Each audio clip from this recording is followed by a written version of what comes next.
Hey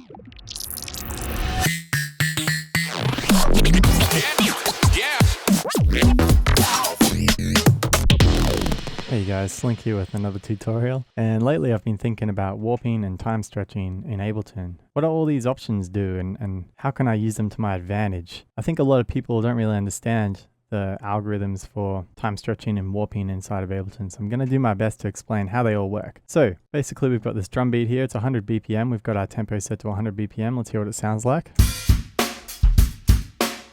Okay, pretty cool drum beat. Let's turn warping on, and we'll go to repitch mode. That's the easiest to explain.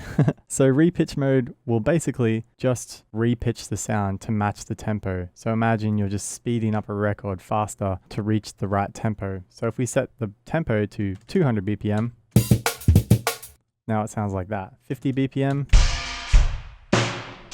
you get the idea. Pretty simple. So the tones warping algorithm is a little bit different. There's a grain size setting here, and what this means is you're telling Ableton how many tiny mini slices to take over the course of the entire clip. Let's say we're slowing it down, for example, to half speed. What it's going to do is take a bunch of tiny little slices like this, and it's going to spread them all out like this, and then it's going to duplicate to fill in the gaps. That's a pretty basic way of explaining it, but that's essentially what it sounds like. We'll try a smaller grain size now. You can hear it's playing every tiny slice heaps and heaps of times.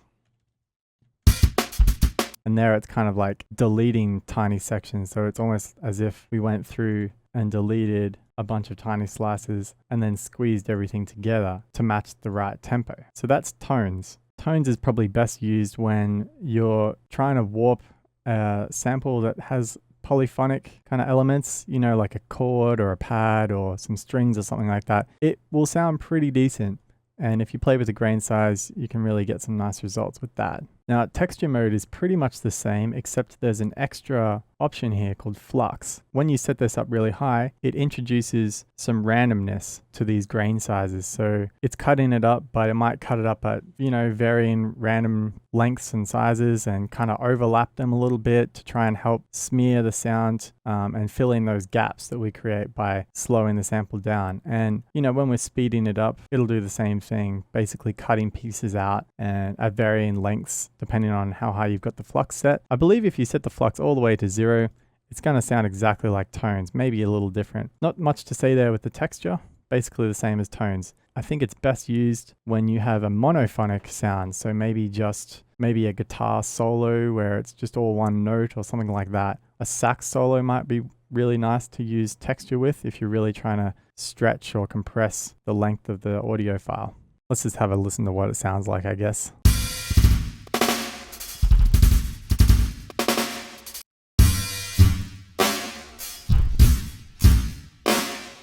You can see with a low grain size and high flux, you lose that weird pitch of it sort of repeating the samples. You can hear a note right there. And now it's a bit more atonal.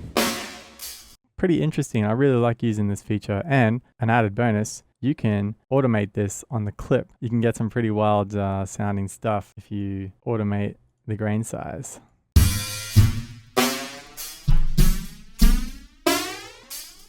Pretty fun stuff.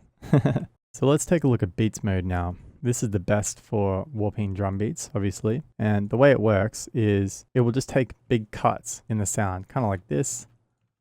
We'll just put some cuts in to show you. And when you change the tempo, if the tempo is slower than the original tempo, you'll end up with some gaps of silence after every chop. But if you increase the tempo, you'll end up losing the tail of the previous transient. You're kind of smushing every sample together. So let's hear what this sounds like.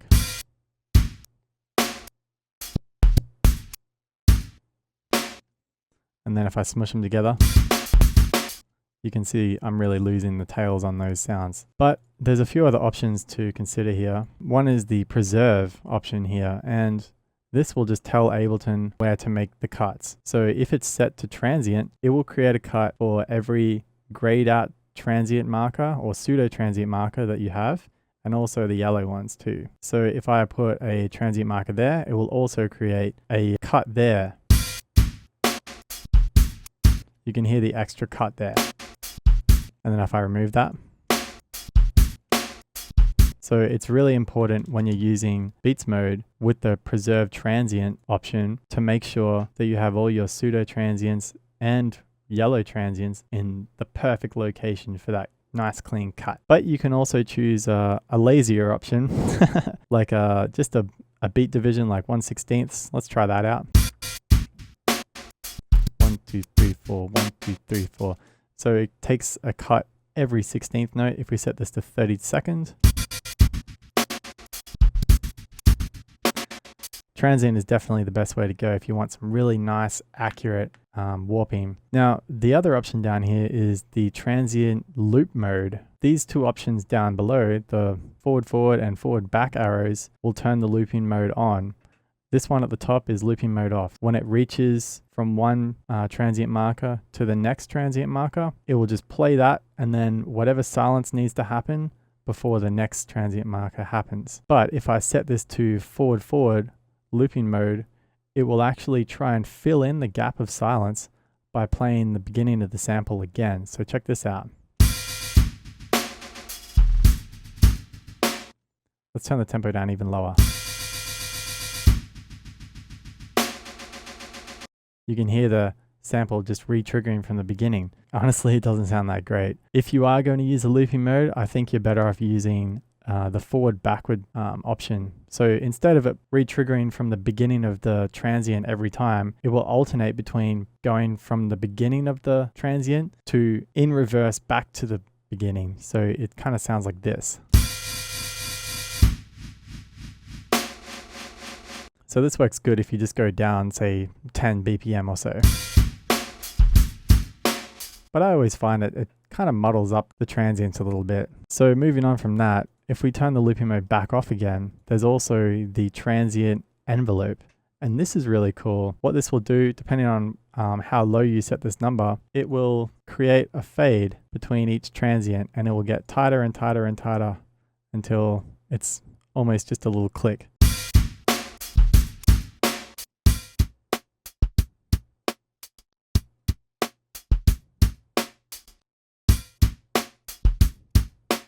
So this can be really useful if I'm trying to create a really tight drum beat with this sample. I might set the envelope all the way up for this one because it kind of has like psh, that crash on it, and then the envelope a lot shorter for these ones.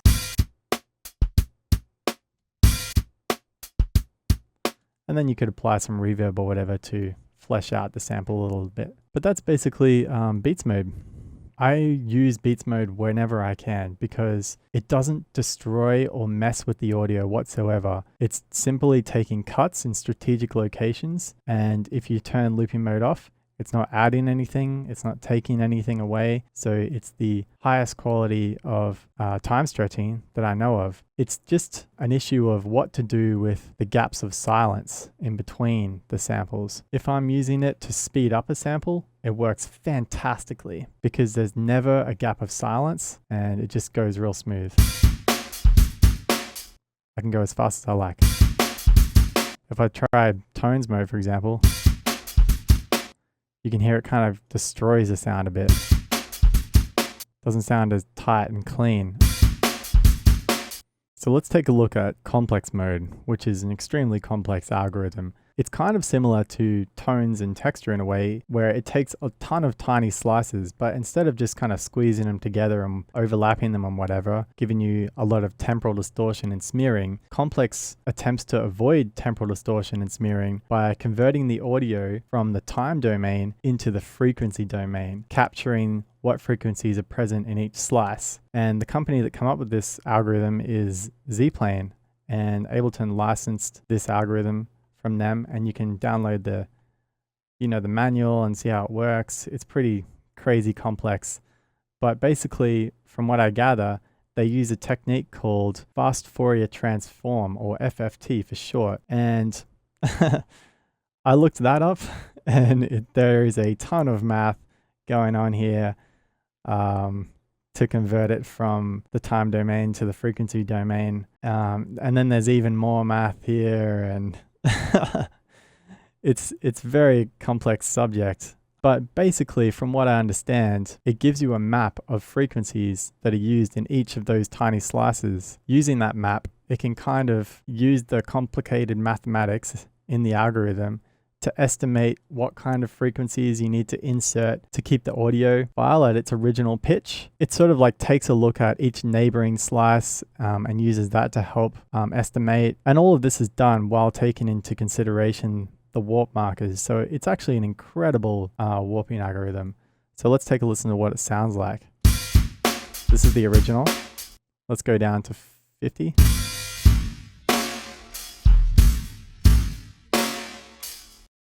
And let's go up to like 200. You can see it sounds pretty good when you increase the tempo. But what I always found with complex is you lose a lot of the high end in the quality of the sound. You lose that the crispiness of it. So only use it if you're absolutely desperate and you have no other option. You've tried the other options, it doesn't sound great. You've even tried beats mode and locating all the transients perfectly. You just can't avoid some of those gaps. Actually, what I like to do is try and use, say, beats mode where I can in this section, and then if there's a hard to warp section there, just cut it and then use complex there instead. So you can use a combination of these algorithms. So let's have a look at Complex Pro.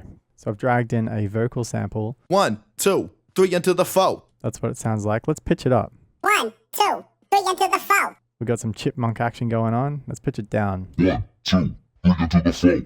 Now it's like sounding very artificially pitched, right? If we flip over to Complex Pro, you can see that there's two options here, formants and envelope. The formants will actually adjust the extent to which the formants of the sample are compensated when transposing. I'm just reading the manual. So basically, it tries to preserve the formants in the original sample. So if we set this to 17. 1, 2, 3 into the 4. 1, 2, 3 into the 4. 1, 2, 3 into the 4. It almost sounds like it's the same person saying that, but that person has a higher voice now, you know what I mean? 1, 2, 3 into the 4. 1, 2, 3 into the 4. 1, 2, 3 into the 4.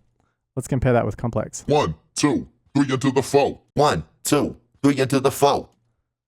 Interesting, right? 1, 2, 3 into the 4. 1, 2, 3 into the 4. So you can get some pretty close pitch changes there. Like, it sounds very natural. Obviously, this is an extreme example. I'm pitching this up 8 semitones, which is almost a full octave. I'm just really trying to illustrate what it's actually doing. The envelope slider, there isn't a lot of information on the envelope setting, but from what I can tell in the manual, it basically helps the Complex Pro warping algorithm do a better job by letting it know what kinds of frequencies are more important to you. So a smaller value will yield a better result for higher frequency audio. A larger setting will hopefully more accurately time stretch the lower frequency spectrum. So 1, 2, 3 into the 4. 1, 2, 3 into the 4. 1, 2, 3 into the 4. 1, 2, 3 into the 4. you can hear that change there if I set this all the way up. 1, 2, 3 into the 4. There's a lot more bass when I turn that all the way down. 1, 2, 3 into the 4. 1, 2, 3 into the 4. So very interesting. Again, I would only use this in really dire situations because it does destroy the sound a little bit. You're losing some of the crispy highness of that original recording, and it's really best to use when you're only changing the tempo slightly, changing the transposition slightly. So use it at your own risk. All right, this is what we've been training for. A real world example of how to warp your shit. So working on this track right here.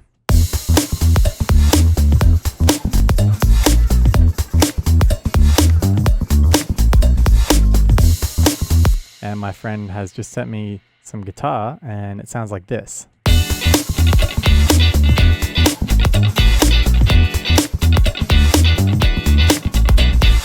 It's not too bad. but there's some issues with the timing and I want it to be bang on, you know, exactly right. So I think what we'll do is use beats mode, looping mode off, and then it's just a matter of moving these transients around to fit the 16th grid, because we've got a 16th style swing kind of groove happening on the beat, and I want to have this guitar conform to that. So there's a couple of short keys you need to learn how to use. Basically, holding shift and clicking and dragging on a grayed out pseudo transient marker will move the marker itself. So we want this to be over here at the beginning of that transient. And actually, before I go any further, I'm going to do the end of this loop. So I move it to the end of the transient there, double click, and then drag it into place. So back over here, we can now double click that and click it onto the 16th grid. This transient we don't need. Let's drag this one over to here somewhere. And it's just a matter of, you know, just using your best judgment to click these in. You get faster and faster at this the more you practice. After you've clicked one in and it's yellow, you can see I've kind of missed the transient there. I can then hold shift and click and drag this, and it actually moves the waveform behind the transient marker. So you've got two options. You can move the pseudo transient marker, or you can move the audio behind the marker afterwards. So we'll just quickly do the rest of this. We want to remove all unwanted transient markers. Sometimes Ableton thinks that there's a transient there, but there totally isn't. You can tell just by the way the waveform looks. It's kind of tapering down. It's the end of that guitar note, you know? Let's finish up the rest of this.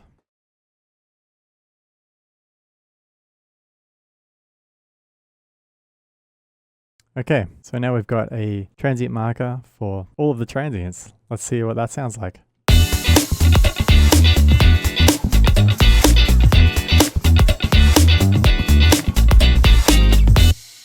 Let's hear what it sounds like without the markers.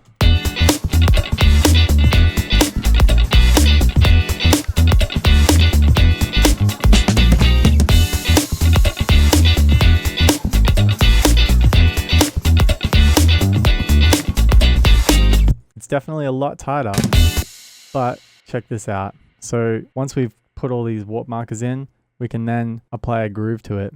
So I'll apply my groove that I'm using for the drums and everything else. You can see I've got it set to Slynk's funky groove there. Let's hear what it sounds like now.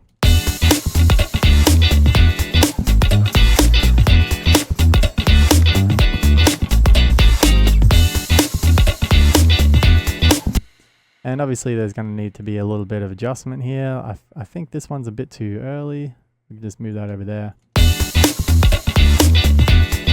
A good way to check for accuracy is to just solo the track and turn the envelope all the way down.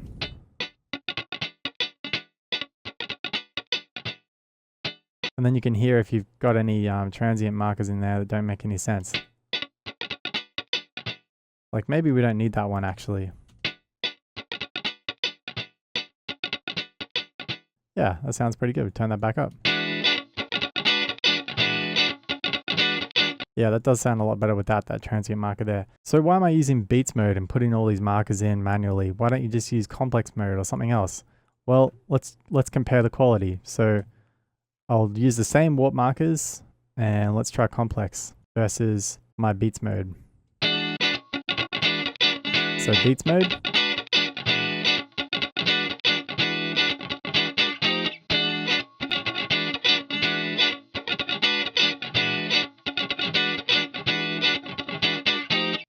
Doesn't sound that good. Let's try tones mode. Texture maybe?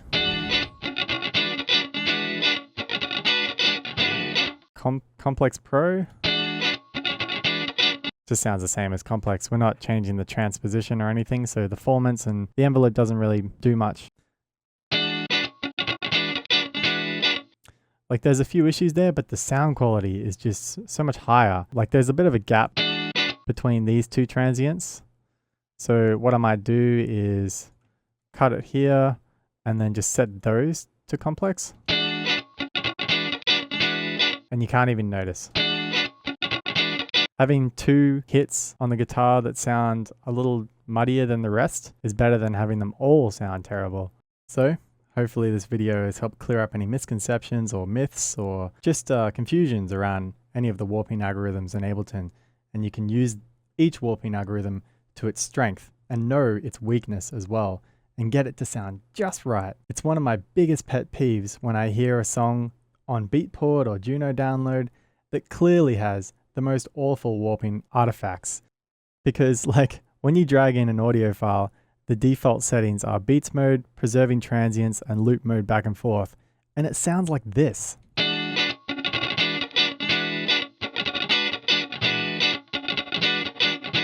Compare that with this.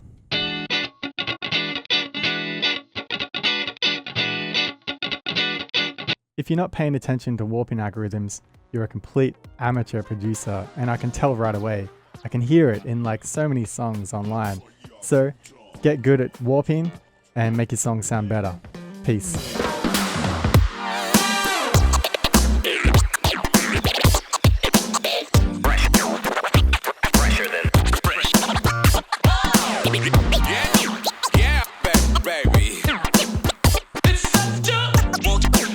Yes,